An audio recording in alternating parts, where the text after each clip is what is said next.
आज का जो कार्यक्रम हो रहा है राष्ट्रीय आविष्कार अभियान के अंतर्गत विज्ञान प्रदर्शनी, इसका थीम है कि हमारे पाठ्य पुस्तक में विज्ञान विषय के अंतर्गत जो टॉपिक है उसको बच्चों से किस प्रकार से प्रयोगात्मक तरीके से बताया जाए।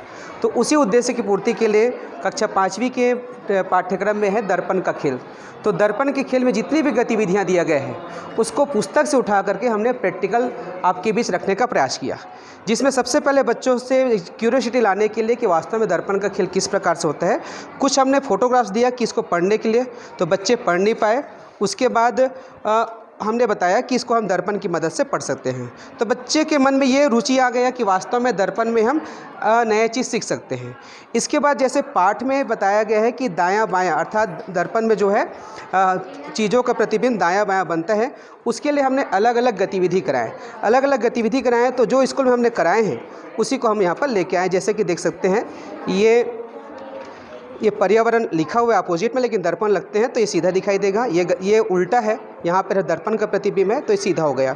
उसी प्रकार ये ABCD का लिखावट हमने अपोजिट रखा था जो दर्पण से सीधा होगा। इससे इंटरेस्ट जगा। उसके बाद इसको हमने अपने स्कूल में स्मार्ट क्लास के माध्यम से एक्सप्लेन किया।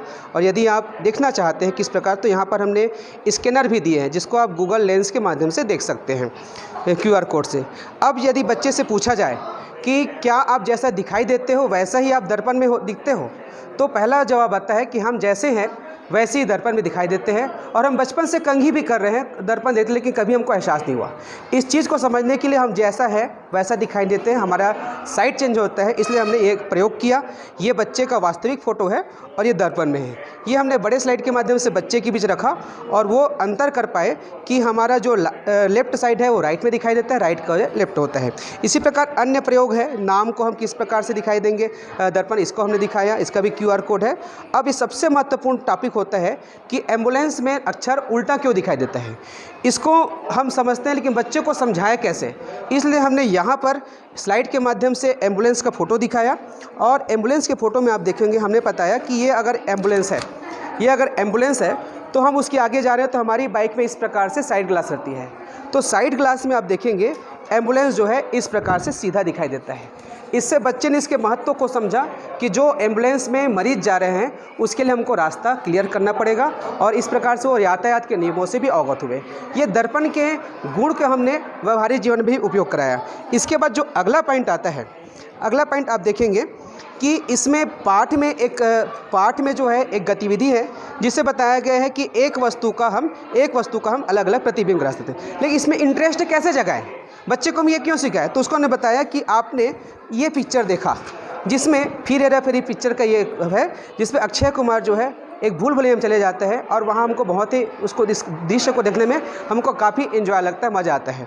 तो इसी चीज़ को समझाने के लिए हमने ये मॉडल बनाया, ये प्रैक्टिकल में, कि एक प्रकार से भूल भुलैया है और यहाँ पर अगर कोई चले जाता है तो आप नीचे से दिखाएंगे सर, नीचे से इसका बहुत सारा प्रतिबिंब बनता है। तो ये वास्तव में कैसे होता है, दर्पण का मेन काम होता है परावर्तन करना। तो यहाँ की जो चीज़ें हैं ये रिफ्लेक्स होकर दिख रहे हैं। मतलब ये हमने और बताएं कि सैलून में भी इस प्रकार से बहुत सारे दर्पण होते हैं। तो अलग अलग चीज़ों में देखिए कि हमारे आसपास भी ये सब घटनाएं होती हैं। इसके बाद लास्ट आया इंद्रधनुष। बच्चे अक्सर जो है बारिश के मौसम में देखते हैं, लेकिन आज धूप है, कड़ी धूप है, ना बादल है ना बारिश है, फिर भी उसको इंद्रधनुष बनाने के लिए जैसे पाठ्यक्रम में बताया गया उसी प्रकार से प्रैक्टिकल कराया। यहाँ के बच्चे भी अब लास्ट में जो है हमने बच्चों को कैलिडोस्कोप बनाना सिखाया। तो ये कैलिडोस्कोप है, ये भी दर्पण पर आधारित है। इसमें आप देखेंगे, इसमें हम जैसे चूड़ी डाल देते हैं, इस प्रकार से हम चूड़ियाँ डाल दिए, चलिए चूड़ियाँ डाल दिए। उसके बाद आप इसको घुमाएंगे सर, इसको घुमाएंगे, हाँ घुमाइए, हाँ। तो इसमें अलग अलग डिजाइनें बनती हैं। तो बच्चों को काफ़ी रुचि लगा। तो इस प्रकार से प्रयोगात्मक तरीके से हमने इस पाठ को लगभग 40 मिनट में कंप्लीट किया। धन्यवाद। मैं नारायण प्रसाद देवांगन, शासकीय प्राथमिक शाला नायकटड़, खरोरा से, विकासखंड तिल्दा। नमस्कार।